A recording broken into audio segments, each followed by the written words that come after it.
What up, peeps? This is Leon, the Paperback Maniac.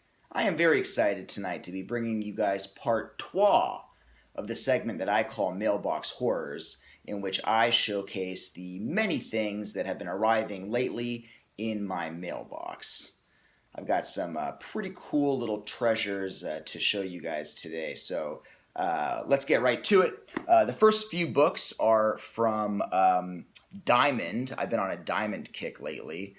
So first one is called Voodoo Fury by Greg Loomis. This book was published by Diamond in 1991, and I really dig that cover. Those colors are just popping, and this looks like a lot of cheesy fun. Excited to check that one out. Okay, the next one we've got is Dream House by E. Patrick Murray. Not to be confused with The Dream House by Douglas Borton, of course, which I reviewed not long ago. This one has a pretty cool cover. Very detailed design there. If this book is even half as entertaining as Douglas Borton's Dream House, I will be happy. Okay, next up, we've got a novel called Bleeder by Jean Lazuda. This book was published by Diamond in 1991 as well. All three of those have been 1991. That's kind of an intriguing cover there. I dig the simplicity of that design. And then another one by Jean Lazuda. Here we've got Vermin. And that's a pretty cool cover as well. And I love that lime green coloring of the font. Just very cool. This book was published in 1992 by Diamond. So yeah, really looking forward to checking out both of those Jean Lazuda books. They seem like a lot of fun.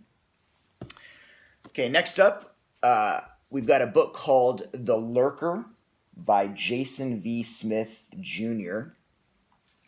This book was published by Grafton Books.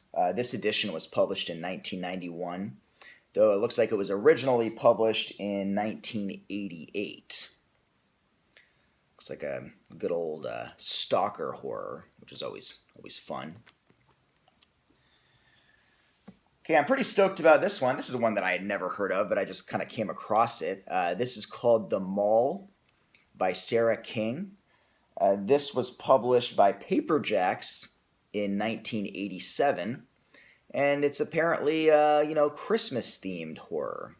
I'm always on the lookout for some good horror to read during the holiday season, so maybe I'll save this for next December and try to do like a little, like Christmas or winter-themed month of reviewing titles, and maybe we'll do this one then. But that's a pretty cool cover. That's neat. Okay, next up, we've got The Sign of the Guardian by John Arthur Long. This book was published by Tor in 1981, and that's pretty cool. Another simple cover, but sometimes simplicity is effective, and you kind of got that bestial hand come reaching out for you, and those eyes. I do dig that. Okay, another one. This is Soulstorm by Chet Williamson. This was published by Tor in 1986, and I love that. I really love that kind of warped image there. It gives me the impression, I really hope, I've been a fan lately of, kind of like hallucinatory supernatural horror. I love horror that kind of bends sort of like the line between reality and illusion, like hallucinatory horror. Actually, the synopsis of this makes it sound very, very similar to like Hell House or a lot of those other haunted house stories. But I'm sure, Mr. Williamson puts his spin on it. And yeah, really looking forward to checking this out. I don't know if I said this was published in 19 1986 by Tor. All right, then we've got some Avon titles. I'm a huge fan of Avon's early 80s output. The first one, this is another one I had never heard of, and I came across this and got very excited. This is The Suitor by George Egan Hatbury. This was published by Avon in 1981, and I love the tagline for this one. Someone wants to love you, Rita. It's just fantastic, and look at that cover. It's just amazing. More stalker horror. You gotta love the stalker horror of the 80s. A lot of creeps. Okay, I'm really pumped for this next one. I've heard a lot of good things about this. This is Malsum by Gerald John O'Hara. This was published by Avon in 1981, and this thing just sounds batshit nuts. It's basically an ancient Native American sorcerer who inhabits the body of a deer and goes on a rampage. That sounds amazing, and really looking forward to reading this one and reviewing it. Hopefully, soon. Okay, next up, we've got a book called To the Seventh Power by Felice Picano. And this was published by Avon in 1990, though it looks like it was originally published in 1989. Okay, next up, we've got some. Now we're on to Pinnacle. We got some Pinnacle books. You might notice here I go through these phases where I just try to get a batch of books from a different publisher, and usually within a certain time frame, a certain set of years. But this is The Devil's Breath by Robert Irvine. This was published by Pinnacle in 1982. And kind of going back to that simplicity of design, I really like I love the coloring, like how the red kind of bleeds down in the blue. And I love that beast there with the wagging tongue. It kind of reminds me of the green alien from Hitchhiker's Guide to the Galaxy. But looking forward to checking this one out. Oh, okay, here's another one that I'm super pumped for. I've heard a lot of good things about this. This is Joyride by Stephen Cry. This book was published by Pinnacle in 1983. And apparently this is the quintessential slasher novel. This is basically, in 1983, it was kind of toward the end of, the first cycle of the slasher, the first slasher cycle. And it's basically just a slasher movie in novel form. And, on the back, it definitely sells it that way. It says, Joyride, the ultimate terror trip.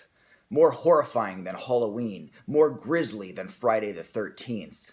So, sounds like a lot of fun. I'm a big fan of slashers. I don't like them as much as supernatural horror. That's supernatural horror is my go-to. But who doesn't like a good 80s slasher?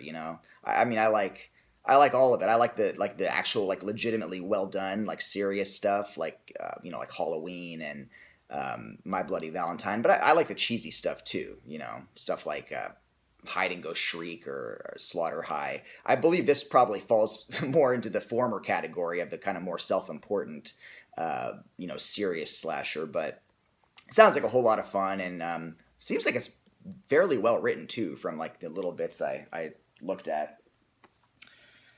Okay, next up, this is not horror. This is good old-fashioned 1980s Reagan right-wing fiction, NYPD 2025. This is written by Hal Stryker. You gotta love that pen name. And this was published by Pinnacle in 1985. And this thing just, I don't know, this just cracks me up. What does this tagline say? The scum of the earth have taken over the city streets. Now a special fighting force will battle to win them back. So yeah, you gotta love that. definitely putting the action in reactionary. One thing you can always count on for those books. Lots of machismo, lots of just brutal, bloody violence, and casual sexism, and just cheesy fun. I don't know. I just had to pick that up when I saw it. Okay, one more pinnacle book here. This is The Presence by Yvonne McManus. This was published in 1982. That's just like a classic image of a supernatural 1980s, early 80s supernatural horror novel picture. I love it. Hopefully that'll be good. Okay, just a few more here. Next up, we've got The Unholy by Michael Falconer Anderson. And this is published by my boys St. Martin's Press in 1987. If you've, been watching my videos, I'm a huge fan of St. Martin's Press, and I'm always on the lookout to cop more of their titles because you can pretty much guarantee that it'll be a fun time. They may not be a good book, but they'll be a fun time. All right, and the last two we've got here are, first up, Deathward by Richard Lee Byers. This was published by a publisher called New Infinities, which I had never heard of before, in 1989. Richard Lee Byers has gone on to some acclaim as a fantasy writer, but, back in the late 80s, he was slumming it in the horror genre, like a lot of those guys were. And so there's one. That's pretty cool. You got those menacing eyes peering in through the window. And finally, this may just be my favorite cover of the whole batch, just because of how unabashedly pulpy and trashy it is. Also by Richard Lee Byers. This is Frightline, and this is published by New Infinities in 1989 as well. Just look at that. Look at that image. Just the definition of pulp right there. Just looks so sleazy. I love that. It's just, any book with a cover so unashamedly trashy, I'm going to buy, I'm going to read, I'm going to proudly display on my shelf. So, yes, that one, very, very curious to see what that book is about. The cover definitely makes an impression. So, yeah, that's it, guys. That is my my little batch of recent online acquisitions. Hopefully you guys enjoyed watching that. As always, if you have read any of these books or if you're familiar with them or, if you have anything to say at all, comment below. If you like this video, give me a thumbs up, subscribe if you haven't, and of course, be on the lookout for more reviews. I should, hopefully have my next book review up in the next few days. So thanks a lot for watching, guys. Have a good one. I will see you later. Peace out.